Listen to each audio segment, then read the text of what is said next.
Hello കൂട്ടുകാരെ, നമ്മുടെ ചക്കയുടെ റെഡി ആയിട്ടുണ്ട്. നമുക്ക് ചൂട് ചായയോടൊപ്പം ചക്കയുടെ കഴിച്ചാലോ.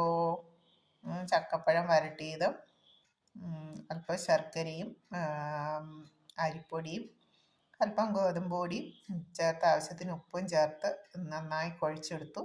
ആവശ്യമെങ്കിൽ അല്പം തിളപ്പിച്ച ചൂടുവെള്ളം, ചെറിയ ചൂടിൽ വെള്ളം കൂടെ ചേർത്ത് നന്നായിട്ട് കുഴച്ചെടുക്കുക.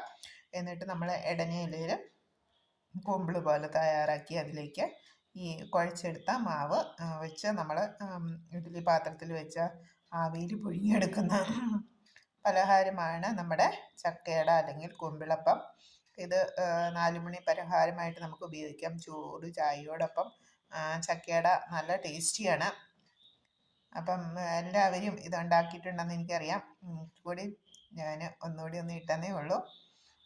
അപ്പം അടുത്തൊരു വീഡിയോ ആയിട്ട് നമുക്ക് അടുത്ത ദിവസം കാണാം. ചൂട് ചായയും ചക്കയുടെയും കഴിക്കാം. എല്ലാവരും ബായോ.